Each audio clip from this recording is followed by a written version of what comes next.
Okay, now you can tell us about your most disturbing dream ever. Since I hit the record. No. I used to have Dream therapy. when I was a very small child, I used to dream that bees were chasing me, like a lot, Hmm. Like the like a Wicker Man dream. swarm of bees, just a swarm of bees. I haven't seen it yet.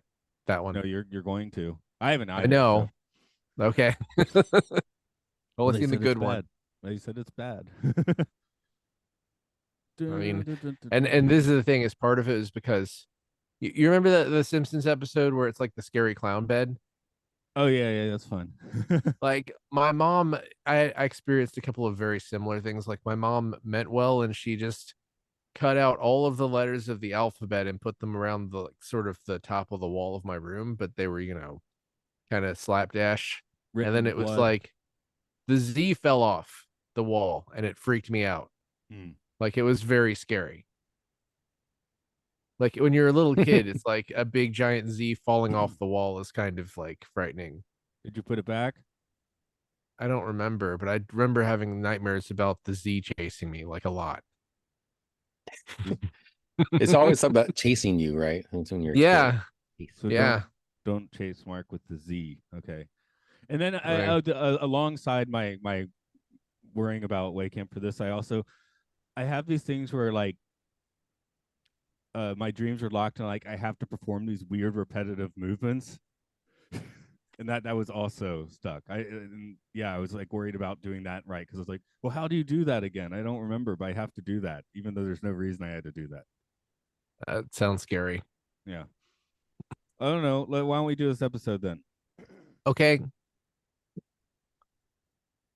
Welcome to Podcast 1999, the podcast about Space 1999. I'm your host, Mark. Matt, we're just going. We're on I'm a first Brian. name. Yep, we're on a first name basis today. With us is first name bassist guest Brian. That's And right. we're going to first name. We're on a no name basis with today's aliens. That's true. So You should mean we male call this? alien and Should we female call? alien? Indeed. Should we call this episode War then? I mean, you hear the word war in it more than you hear the names of any of the aliens. That's true. No one Give me declares those war. war games. What is it good for? Pushing the Broderick. Scaring people Making away from your planet. Okay, yeah. Sorry, I was thinking about the movie and the John Lennon song and that sort of stuff. But the question is, if you're trying to scare people, then is it ethical for you to complain about how much fear they sense? Because you're literally trying to scare them. Yeah, or dissuade One of the them. many deep questions this episode poses. That's more like a dissuasion, So I don't know. You want to trivia us up on war games then? Yeah, let's trivia it. This was the 17th episode in production order, but the fourth one to air. It was packaged along with a pilot breakaway for the TV movie Alien Attack, which was originally intended for theatrical release. You may recall that I kept erroneously referring to it as its own thing on earlier episodes of this podcast. Retraction printed.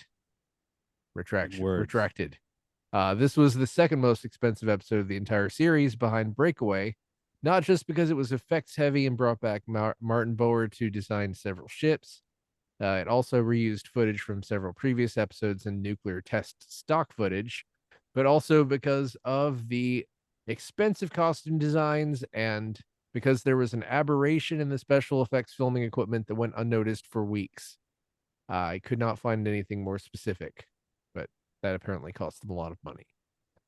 You might notice a shift in the score. This episode makes frequent use of a piece by Australian composer Michael Hankinson titled The Astronauts during the battle scenes. Today's director is Charles Clayton, who has two more on deck this season. You last saw his work in Death's Other Dominion. And on writing duties, again, Christopher Penfold, along with the Andersons. He also has two coming up this season, and they're the same two as Crichton. This week's guest stars are billed only as male alien and female alien. You might notice that they never face each other in the episode. That's because they were unable to do the scenes without cracking up at each other's makeup. Isla Blair plays the female alien. She was born in 1944 in Bangalore, India, and has had a long acting career. You can find her in Mrs. Caldicott's Cabbage War, The Darling Buds of May, and Dr. Terror's House of Horrors. She's still active today, and her most recent credit is voicing a character in 2023's Diablo 4. She's also married to Julian Glover, who you might remember as Jarek from the episode Alpha Child. But most importantly, she will return in the season 2 episode of Space 1999, also billed as Female Alien. We will soon see if it is the same female alien. As the male alien, we have Anthony Valentine. He was born in 1939 in Blackburn, Lancashire, England. He started as a child actor and took up roles until his death in 2015. You can find him in Shuggington, The Way to Dusty Death, and The Flesh and the Fiends. He will not be returning as male alien. That's it. When you said you can find him in, I thought you were about to tell me like where his gravesite was for some reason, not the movies he was in. His grave is in all of those movies. That'd be funny, right? There's like a list of movies that used his grave as a prop. Yeah, Can I toss in a little bit more on that? Ilsa. Oh, go ahead, please. You probably saw it in the credits, but she had a very brief role as the wife of Julian Glover's character in Indiana Jones and the Last Crusade. That's right. You blink, you miss it. I missed it. I watched that yesterday because my daughter wanted to see Indiana Jones. Only you had known. Could have said, "Hey, it's that alien." Well, I definitely picked up one. Hey, it's Jarek. You know, so yeah. I'd never done that while watching that before. So, I'll tell you a tale of some war games. As Moonbase Alpha drifts towards a habitable world, their hails are answered by a fleet of Earth-made Hawk warships. The Hawks wreak havoc on the Moonbase, killing almost half of its inhabitants. Commander Koenig and crew realize that the damage will soon make the Moonbase uninhabitable, and that they must escape to the aggressor planet. Koenig and Dr. Russell head for the planet to try and broker a truce while the surviving Alphans prepare to abandon the Moonbase. On the planet, Dr. Russell ends up in a glass cage to commune with the aliens while Koenig takes off in his eagle. This planet is a utopia without fear, but the humans' innate fear will shatter the balance of the planet and destroy their civilization. In fact, the cataclysmic attacks on the Moonbase were not from the aliens themselves, but manifestations of the Alphans' own fears. Koenig's fears end up destroying his eagle, and he ends up drifting in space with his oxygen supply vanishing, which allows him to conquer his fear of death. Dr. Russell cannot abide this and uses the alien's powers of mind to bring Koenig back as he was, fears and all. Koenig manifests these fears into a single blaster shot, which snowballs and ends up destroying the alien civilization. A couple of wavy lines, and we're back to pre-attack Alpha. Turns out this was all a mind experiment of what could happen. The aliens hail Alpha and tell them to stay away as hard as they can, while the Alphans pass by the planet somewhat befuddled. The end. They aren't the only ones. Yeah. This to me is, it feels like the peak of the series because it's kind of the best and the worst impulses of the series intertwined. I mean, when I say the best, obviously I'm talking about the effects and the look of everything. And really, the aliens look cool, even if they couldn't help but laugh at each other. I thought they looked really good. Pick at their third eye, though. You know, didn't you just feel the urge to kind of pick at it? Yeah, but then the writing is so obtuse, and if the aliens weren't afraid, then why did they do all that stuff? Or if the humans weren't afraid of anything, then that means they wouldn't be a threat, because I don't think that's the case, really. You know? It gives you something to think about. See, that's the weird metaphysical drivel that I kind of enjoy. I like, this is the sort of things I think about when the lights are out up at night, late at night. But this is the opposite of, I don't want to say modern 90s. It's the opposite of 90s Star Trek, where 90s Star Trek over and over again, it's like the lack of emotions is something that you should be worried about. And this is the flip side of that, where emotions are the source of everything, of every problem. And I mean, I guess we're dealing with that now, where people are afraid of AI, even though AI is nowhere near like the level Or of is it? It's tricking you. it's no It's yeah, you're I think right. they're afraid of the label more than the actual AI. They call it AI. Yeah, It's that thing we're we're supposed to be not. scared of. Yeah, we're not. We need much more powerful computers to really mimic human intelligence all that well. But we're just doing chatbot. Chatbots are good. Good chatbots coming out. Good But chatbot. you know, aggregations of material. But you know, it's yeah, it doesn't sit with me super well. It's like fear is the biggest problem because yeah, we've all dealt with people who are terrible because they are afraid of things they don't understand or they don't know. Like, you know, that's the source of a lot of bigotry. A lot of bigotry is just people who are greedy and mean. You know what I mean? Uh Yeah, although for this one, everyone seems biased against the humans because it seems like humans like intergalactically suck. mhm, This is what the fourth planet is yeah. like. For the love of Someone God, stay away, please. someone put out a memo about us. I don't know. This is like Because there's no the room at the aerial main. people were like, stay the heck away from us here. We'll deflect you with this atmosphere that you can use. And so on. It's like somehow there's some sort of intergalactic Twitter or something that these people are just exchanging gossip on us all the time. Yeah, it's like no room at the manger over and over again. So Like this is why maybe this is first impressions are important. I mean, think about the news that's passing about this. If back in what was it where the three ship Voyagers returned, if they did like blow up that complete alien civilization, word gets around. so it's Mhm. basically that one German's fault. It's Yeah, all Ernst Queller's fault, apparently. Yeah. Yeah. so well, at least he blew himself up. Yeah. It doesn't help anymore. Nobody heard he blew himself up. Although you These were guys talking didn't. about the this being the opposite of 90s sci-fi, but probably because Well, we just got through it on the Voyager rewatch. But Year of Hell, this felt a little bit like that. I suppose so. Uh, Um, Trippy aliens. In that case, they were, they have to be more Star Trek, so it's like weird, but timey-wimey science stuff. Whereas this but is more like weird powers of the mind and manifestation, which is, I guess, a 70s, new age trip. but also Year of Hell was the entire thing was driven by a guy who was overly emotional. He was like, I want my wife back. I want my planet back. These aliens are just like, get out of here. They're, I'm sure there's a Voyager episode where people were just like, get out of here, you gross aliens, but I don't remember it specifically off the top of my head.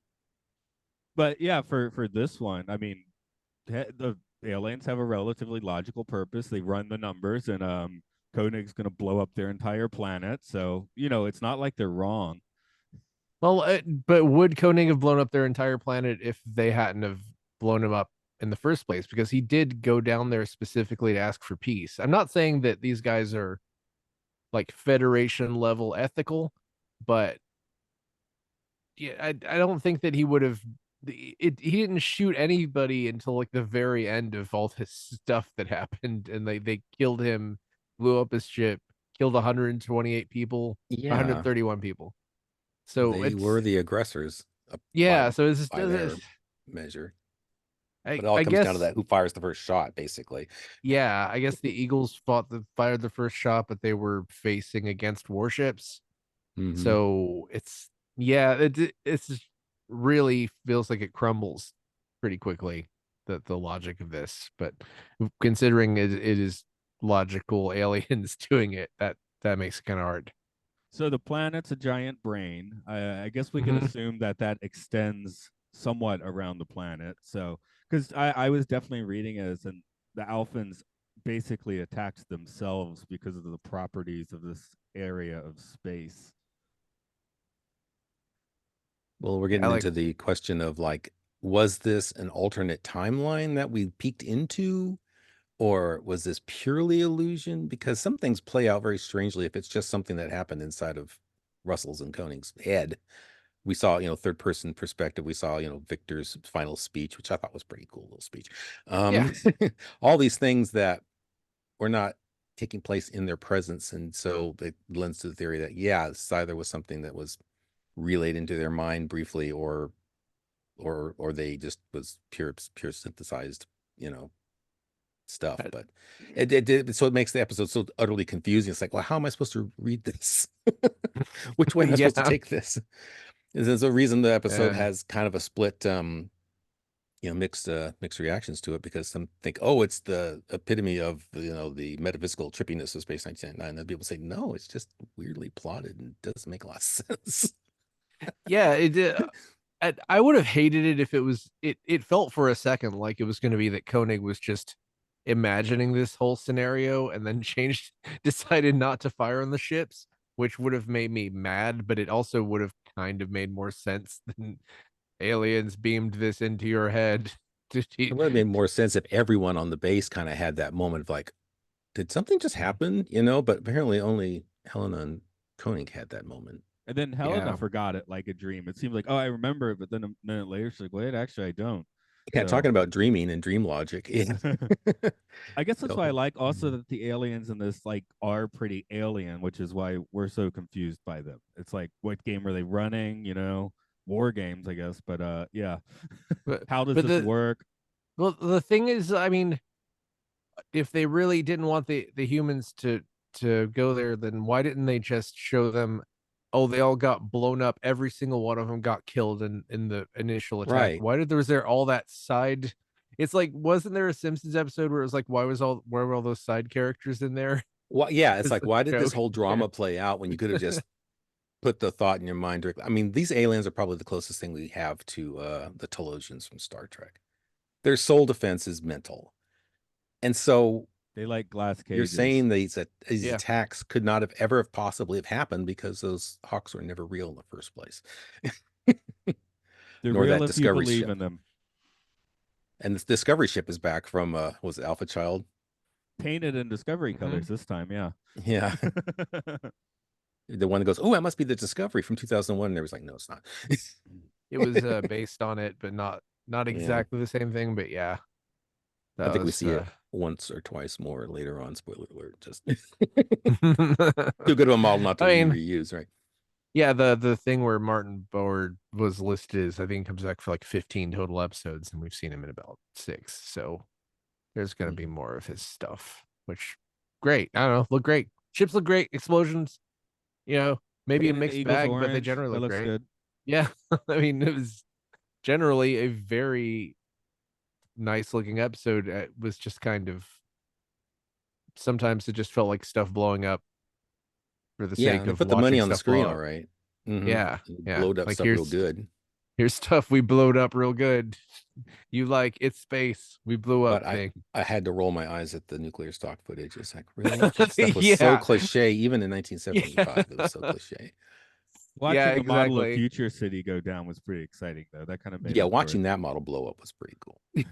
Sad at the same time. You don't want to watch. it Except blow up. apparently the one building they were still standing in at the very end. Because Well, I assume they were under some rubble there. Maybe something survived. They can rebuild. well, there's like an elevator took them down from the platform, so I guess maybe they were underground. I don't know. Again, like the Telosians. Yes.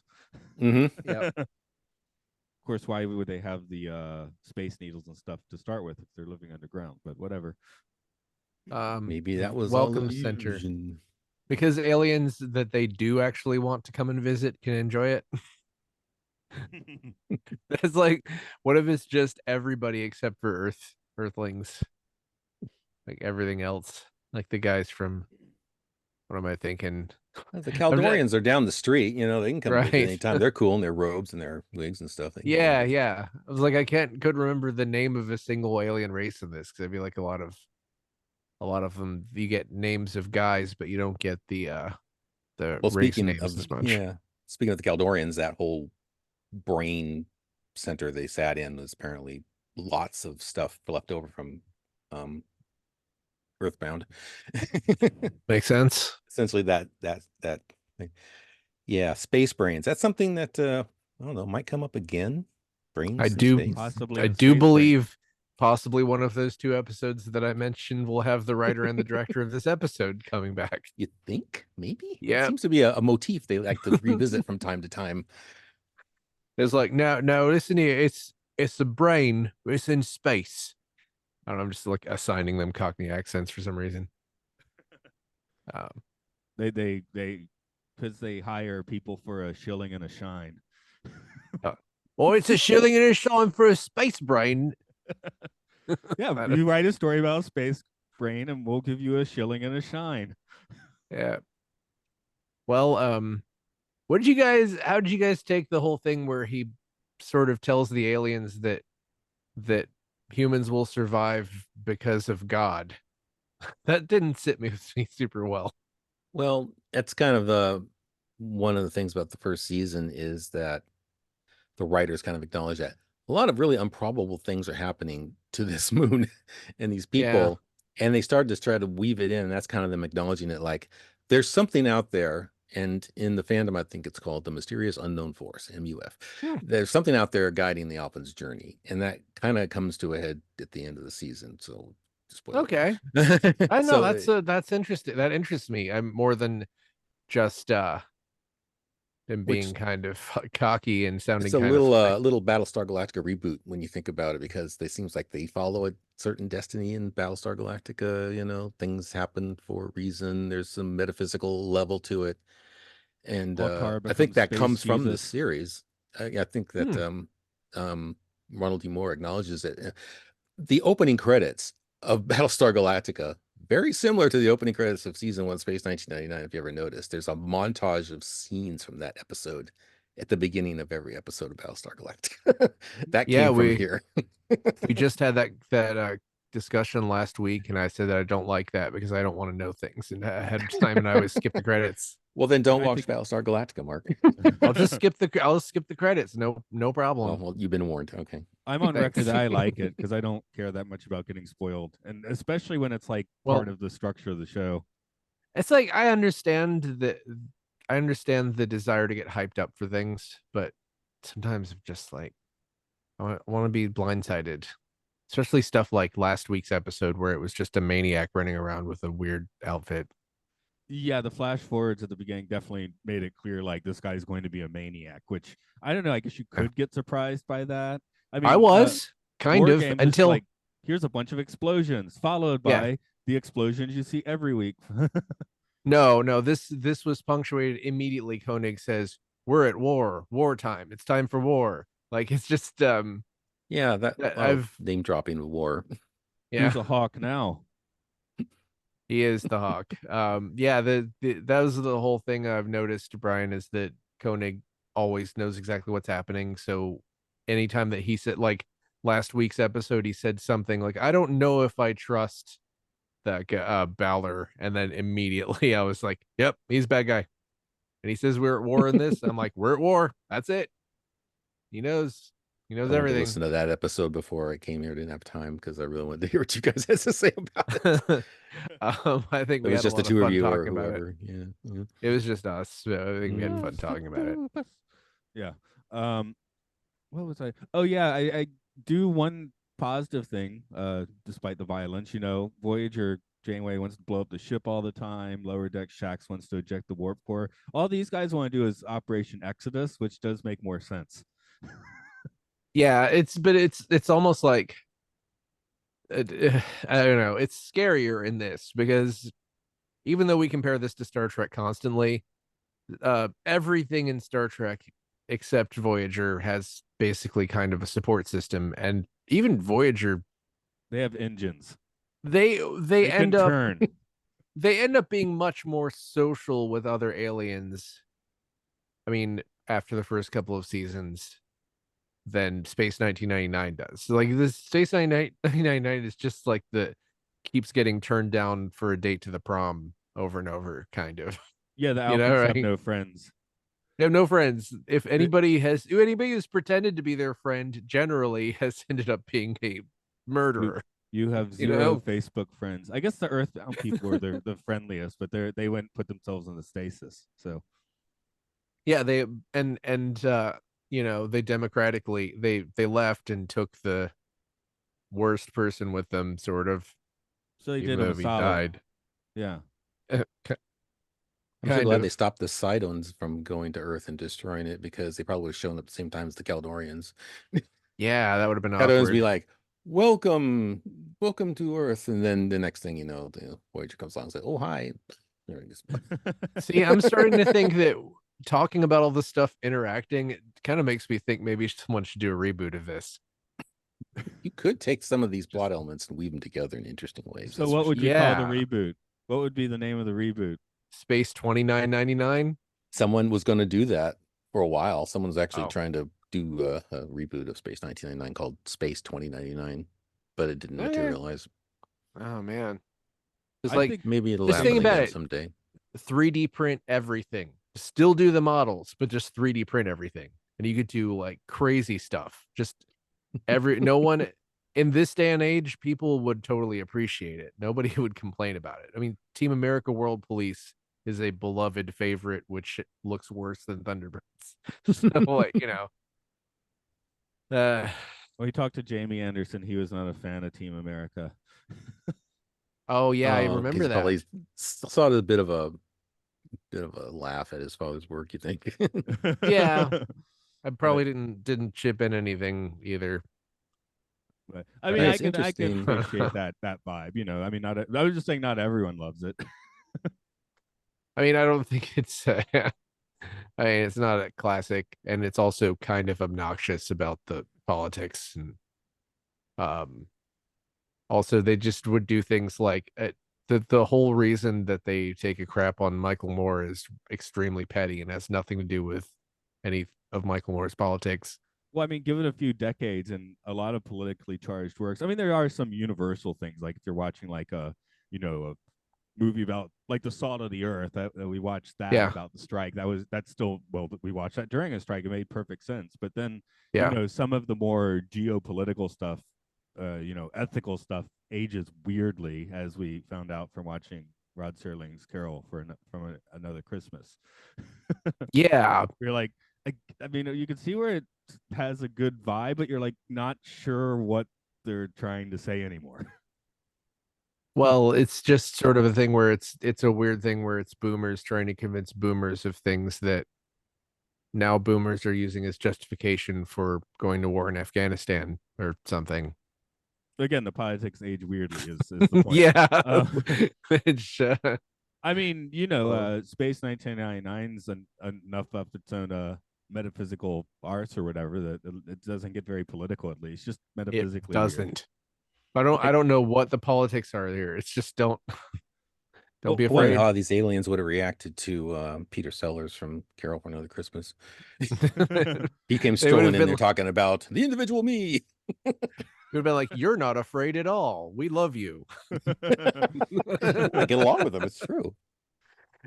Yeah, this could have used just another pass and another pass on the script. Apparently, ITC 70s... rejected this script completely when they first got it because someone had to explain to them that it gets retconned and it's not like the destruction and killing of almost everyone on Moonbase Alpha, because they didn't get it. Like they thought this was canon, all the stuff that happened in they hadn't seen Year from Hell yet, so they didn't understand the concept of hitting the reset button. Yeah. They didn't do it in a time travel way, though. They didn't like go back and change history or something. It just was an illusion. I was about to say they do it in a Wayne's World way with the wavy lines.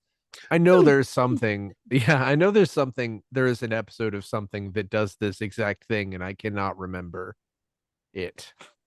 And I don't know if it's Star Trek or something else.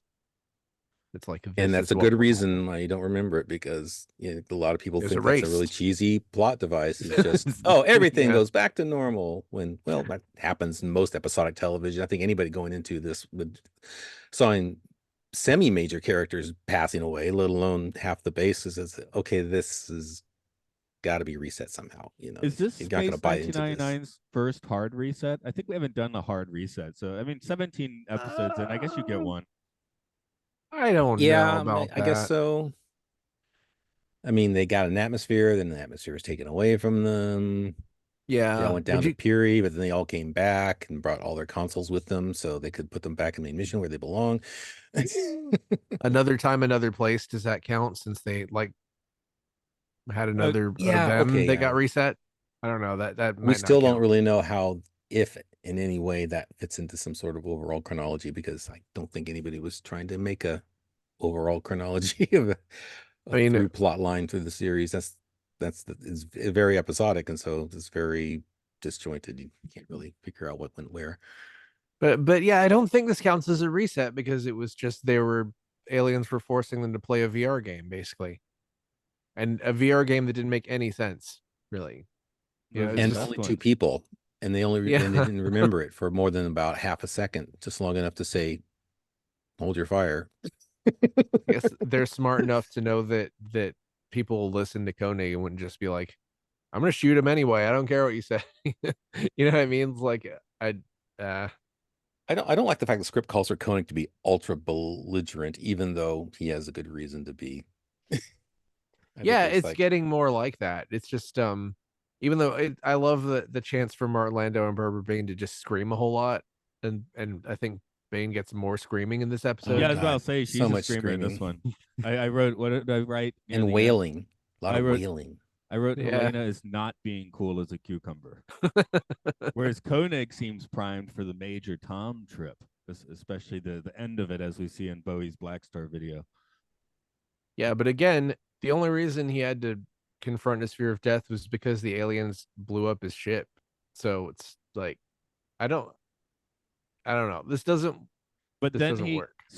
he becomes cool with death. But then, since Helena wants to put him back the way he was, he's fearful of death again, which is why he shoots the blaster and destroys the world. Am I reading that correctly? Also, he shoots the blaster before he pays any concern at all to whether Helen is okay or where she is. Then he starts screaming, and it's like he's blew everything up, and then starts yelling, "Where are you?" You know, uh, um, That was pretty amazing. One shot actually killed the entire planet. Is that supposed I to be a mean, metaphor? I think Like he's just one bit of violence. Or yeah. was it I'm one single sure brain? that I is guess. supposed to be a metaphor. Like, look at what you did to us innocent aliens who definitely didn't murder 131 people. No, their own minds murdered the 131 people. Well, That's but they didn't that's tell him that until after he shot all of their That's what I Our like about scouts. minds this made episode, the though. Hawks real, and then their lasers were real, and they really killed themselves with their That's how minds they or manifested. something. Yeah, I mean, it's like the Ghostbusters thing where you end up with the Stay Puft Marshmallow Man. So they thought of Hawks. That would have been much better if they thought of the If only flying Zool Stay were Puft. there, it would explain the whole thing. But I like an episode like this where we get together and it's like, oh, I kind of watched a different episode than you did, even though we watched the same episode. I like that. Well, yeah, Yeah. it was so densely packed with weird dialogue that it's kind of you kind of have to interpret it differently. Like I said, Than, I've read some of the new agey books, and I can see that. Like, I think the writers of this had read some of that stuff, like the Carlos Castaneda stuff with or with Don Juan, or uh, some of the Seth stuff with like you create your own reality. I just feel like the writers of this had probably at least read the cliff notes of a few of those, and I feel I was reading those concepts into this, but hey, you don't have to. You could just see like these aliens as being pricks and torturing people too, which is also interesting. But I see the Alphans as torturing themselves in this episode. that makes sense. I just when someone throws out stuff like it's your fear and kind of fixates on that, then I immediately start picking apart the logic on that. What Which do you guys think of Victor in this episode? He was kind of all over the map. Yeah, you mentioned a speech earlier, and my note about that is Victor's speech is somewhere right in between profound and bizarre. yeah, Well, it's supposed to yeah, be this and heartfelt goodbye to Alpha and to those people who find this place, remember us well. But then in the beginning, he's the one egging him on. It's like, it's intact, John. Alpha's wide open. And then later on, he's sitting in the Eagle right after the speech going, well, I don't know if we have any future at all. It's like, oh, pick a lane, Victor. Come on. I I definitely like noticed the that empty the one console the one Mhm. console main mission was cool because Brian here has how many consoles are back there? At least 4. cool. For those in the podcast, I have my main mission backdrop going here. Look what's on the screen.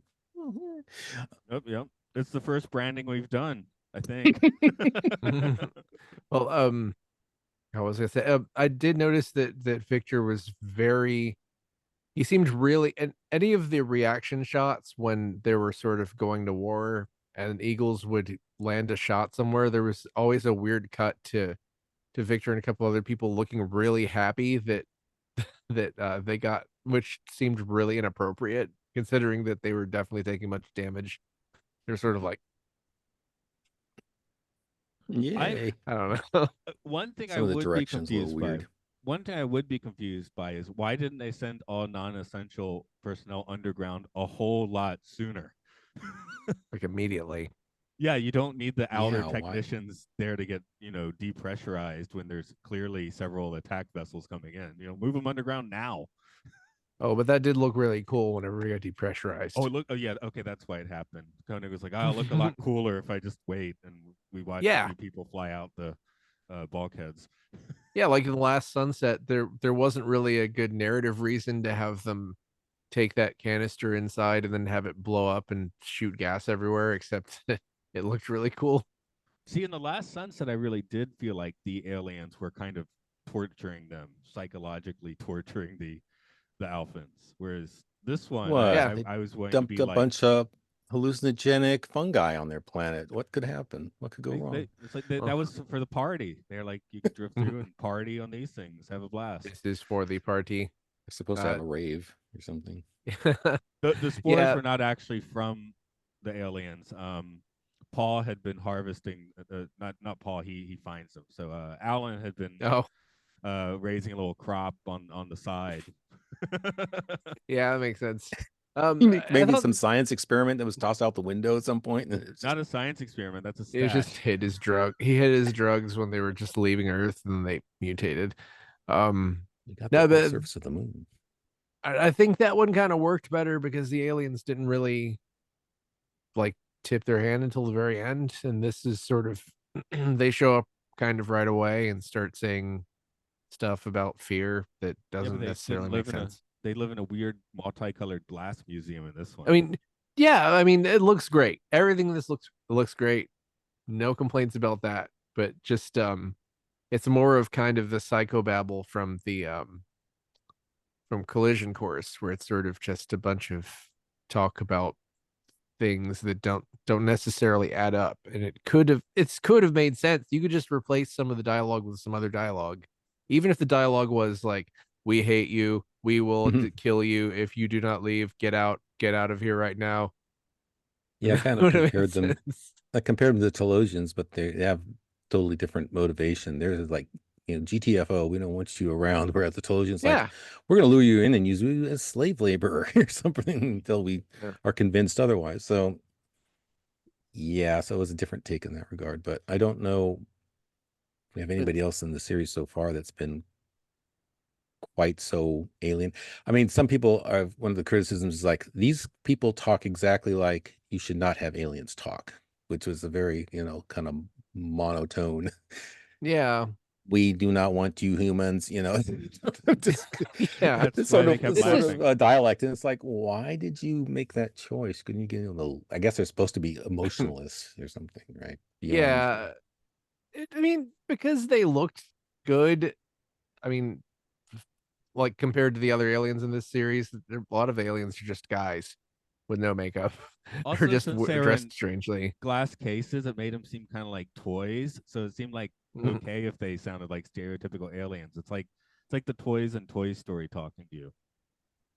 But yeah, but the main issue I had, and I keep going back to this, but it's like basically they're talking about how humans are going to mess everything up, but they're showing how humans would react to being like psychologically and physically destroyed.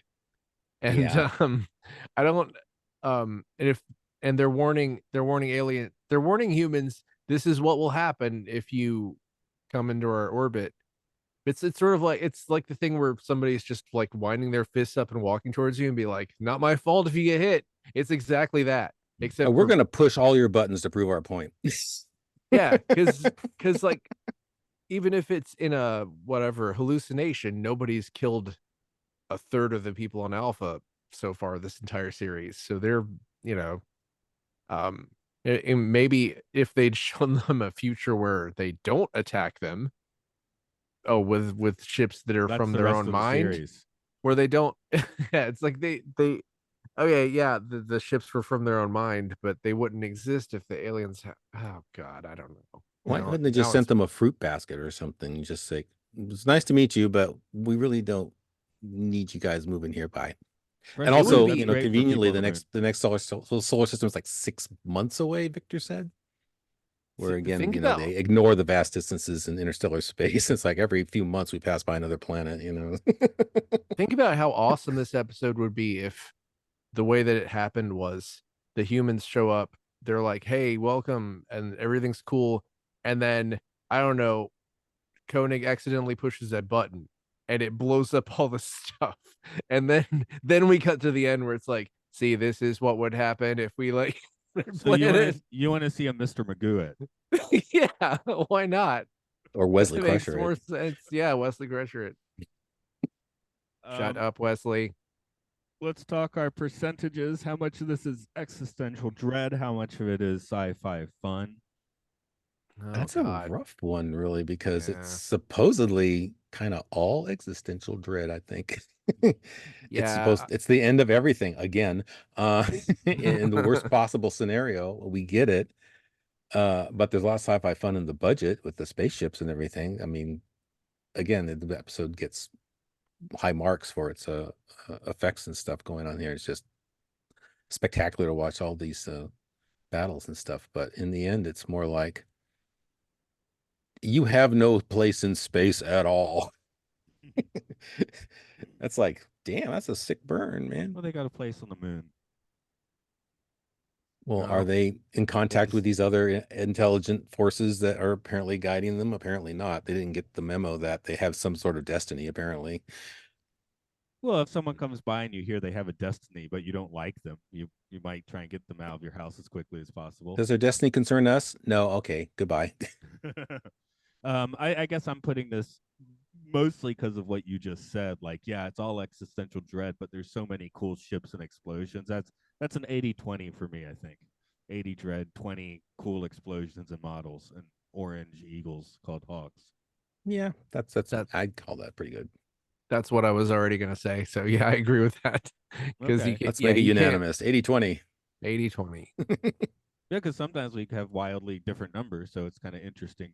Like I I said, think it's like we watch mostly. different episodes, but as far as the actual tone, it comes out about the same. Yeah, it's hard not to watch this and feel kind of anxious. It's just bad things happening. Did you feel cheated in the end though that it was a reset? Oh yeah, my notes turn into all caps right at that point. Like, WDF, why? Yeah, exactly. My But notes end with but everyone hates humans. Maybe they should meditate more. So was it all more profound or nonsensical? So I at least picked up that there was some nonsense going on. it's Existential nonsense. I Like think it. the Existential aliens nonsense. coming on screen and explaining themselves at least made it a little bit more legitimate, but still, I mean, it wouldn't have made the best thing about this episode the best thing I could say about this episode was I thought they were going to not reset.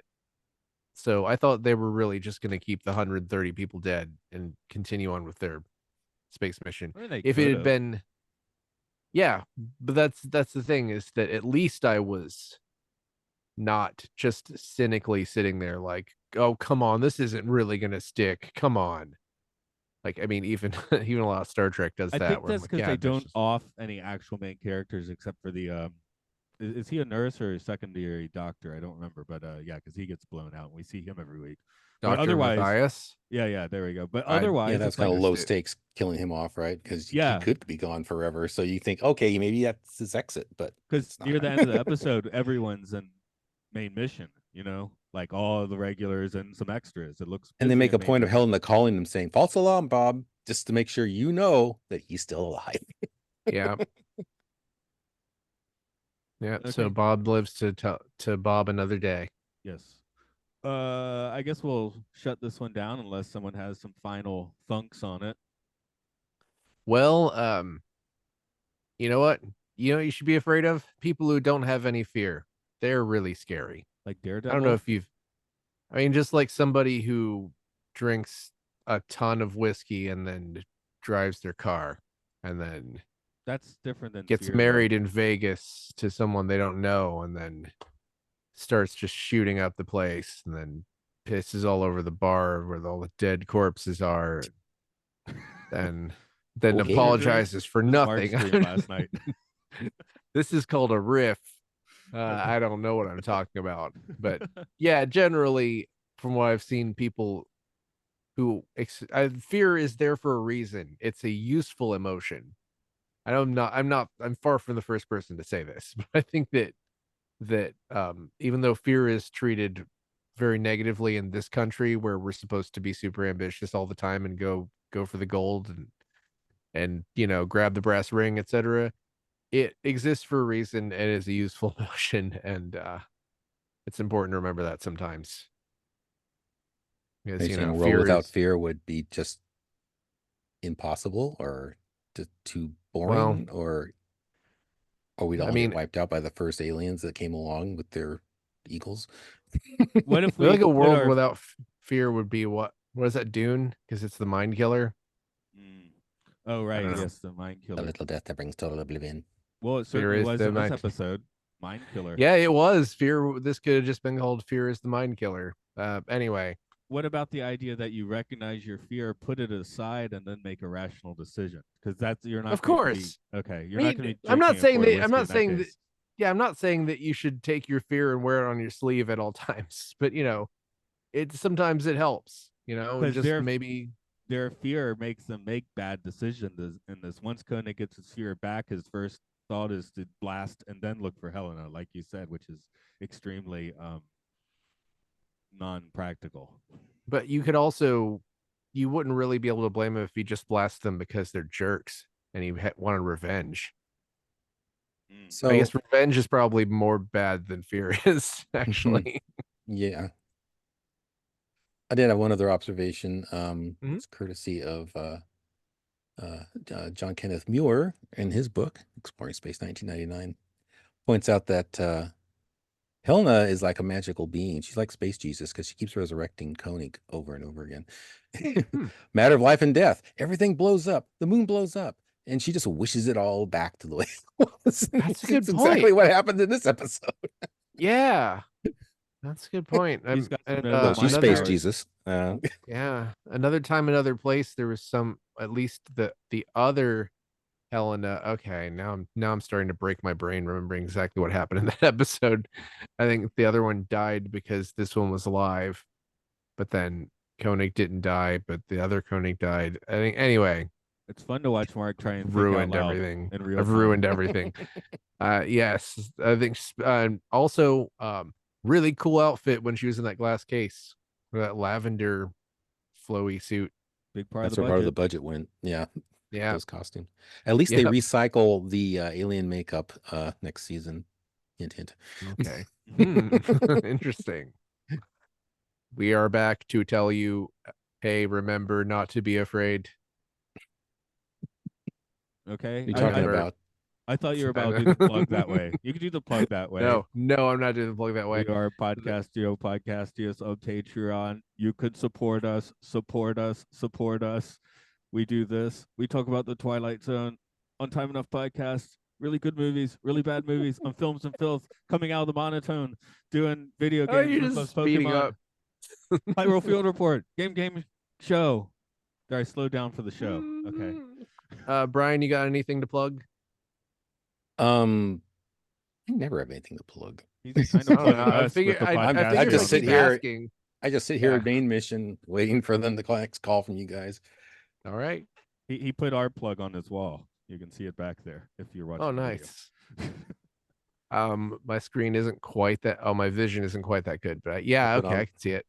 See, I put on my Koenig shirt so I can sit in Koenig's desk and cosplay for anybody who finds this on YouTube later. Nice. I'm wearing my Balor black outfit. I got Balor. I got my Joy Division T-shirt back. Oh, Oh, yay. cool. It's a long sleevey. I feel like we've been talking Ooh. about something for the past hour, but I can't quite put my finger on it. Beer. The We Mike lost Island. it. We lost it. Oh, sorry. I ruined it again. That's the ending music I just made. Okay. Okay. I'll hit a record there.